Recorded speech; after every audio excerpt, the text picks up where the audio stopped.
is the media chat room where the celebrity headlines are talking. So the headlines have finally simmered down because it seems like the rap battle between Kendrick Lamar and Drake is finally over. In Drake's last diss song to Kendrick, The Hard Part 6, he basically said he was going to throw in the towel because these allegations about him being a pedo was too much, which I already stated would happen right before that song was released. And it's mainly because he's just too big of a celebrity to risk these allegations continuously being brought up throughout the battle. Watch these videos for the full explanation. Now, one thing that I also said, with Kendrick dropping Not Like Us, it brought too much attention to the OVO team. But now eyes are looking way beyond the OVO crew. The internet is now starting to side-eye one of Drake's label mates at Young Money. In an attempt to support his label's artist, Mack Maine is being thrown in a mix for some lyrics that he said on an old Young Money record called Every Girl, where in his lyrics it suggests that he's a groomer, which ties back to the pedo allegation Kendrick was speaking of when he was talking about Drake and his OVO crew. And also, the 17-year-old girl from this video has come forward, trying to defend Drake, saying that the stage performance was totally innocent. She released a statement and gave an exact description as to what happened that night. And to me, it's not really a good statement, only because it kind of confirms what people were saying about Drake years ago. So in 2001, this lady came forward saying that she knew somebody in Drake's camp who said that he has a professional Tinder, using his entourage to pick girls that they feel like he would like to engage in actual activities with. Now, in this instance, there was no actual activity, I'm assuming. However, because this lady said that she was not picked by Drake to come on stage, she was actually selected by his entourage, which to me, in my head, coincides with this video of this lady alleging that Drake hires people to scout girls for him. Now, I definitely have the video, so make sure you watch it until the end. But before we start to break down everything in the video, make sure you like and share this video with everyone that you know. Then subscribe to the channel so that you can become an official Chatty Patty lover, and I promise, you're gonna love it here. And last but not least, turn on your notification bell so that you know when we drop our next video or go live. Now, let's start out with Mack Maine. Okay, so boom. For anybody that don't know the background, Mack Maine and Lil Wayne is like ex-boon coon. They grew up and rapped together for years. He was a Young Money Cash Money artist that turned executive at Young Money. So when the Young Money record label started to form, everybody was getting their shot, so they was putting out these records. So one of the singles that they put out together as a label was called Every Girl. On the song, it had Lil Wayne, Drake, J Mills, Gutter Gutter, and Mack Maine. Mind you, this single was released in 2009. But now people are circling back to the lyrics after Mack Maine was trying to show support for Drake after he dropped The Hard Part 6, calling Kendrick Lamar a liar after saying him and his team are nothing but pedo, and his diss record to Drake called Not Like Us, which is #1 on Apple Music, by the way. Well, people wasn't feeling that cosign from Mack Maine at all. So people circled back to his lyrics on the record Every Girl to prove that Kendrick wasn't lying. And them pedos not just in OVO, they in Young Money too. So here's the lyrics that's being brought up. So in Mack Maine verse, he started naming out all the women that he wanted F in the world. One of the girls named in his verse was Miley Cyrus, who was underage at the time, but he says in about 3 years, holla at me. So clearly that sounds like pedophilia and grooming behavior. And it's not that it hasn't always been. It's just that now with the times that we're in and the deviant behavior of celebrities being exposed, now makes people question the behavior of the actual artist. Because remember, in most instances, artistic expression imitates life. But the lyrics are not the only thing that are in question. The internet brothers and sisters went through his Twitter and found that he seemingly had an obsession with Miley Cyrus. The tweets that were pulled date back from 2009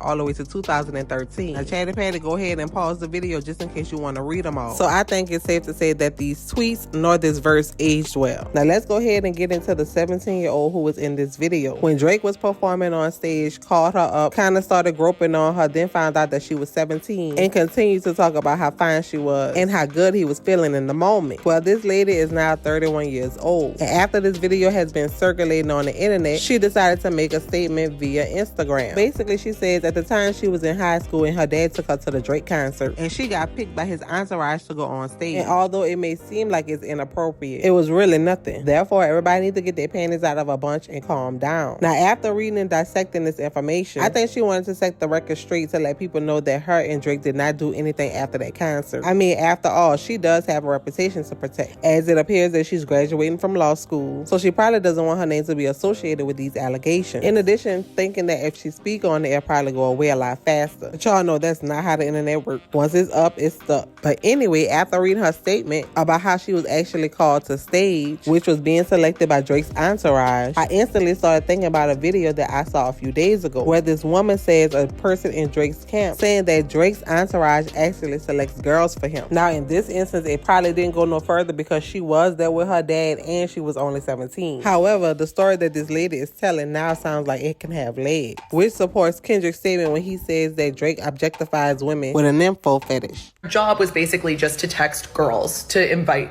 to Drake's parties. Oh, sweetie, that's just the tip of the iceberg. Now, everything I'm about to tell you is 100% true, and this information came to me from one of the crew members on Drake's tour. This was the guy who did all the tech stuff, and he told me that Drake has an employee whose job is to go around town looking for super hot girls. He finds the girls and then he interviews them, and out of all the girls he interviews, he picks the one that he thinks is the best.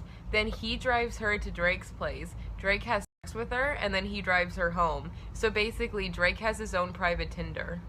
Now, this was reposted by the Jasmine brand in 2021. And it's starting to resurface now that people are making all these allegations. And now that the rap battle is over, it seems like people are doing more and more digging. And Chatty Patties, it's time to hop in those comments. Do you think all this is happening because it's Drake's karma? I mean, he did taunt Kendrick, forcing him to respond so that he could prove that he was the #1 rapper. But remember, in Euphoria, Kendrick did tell him, don't bring up his family. Or don't tell no lies about me. And what are your thoughts on Mack Maine being drugged into this? Do you think his verse actually supports grooming allegations? And what are your thoughts on the video resurfacing of Drake having a professional Tinder? Do you think this resurfaced content has anything to do with him dropping out the battle? Or do you believe all of this is the narrative that Kendrick Lamar created based off of internet gossip? Let me know all your thoughts and opinions, because I'm definitely getting in the comments to see what you had to say. And before you go, make sure you like and share the video with everyone that you know. Then subscribe to the channel so that you can become an official Chatty Patty lover, and I promise you're gonna love it here. And last but not least, turn on your notification bell so that you know when we drop our next video or go live. And Chatty Patty, you already know how I do. First thing first, I'm hopping in the comments to see what you had to say. Then it's back to scrubbing the headlines so I can bring you another story. So that's going to be all for now. And until next time,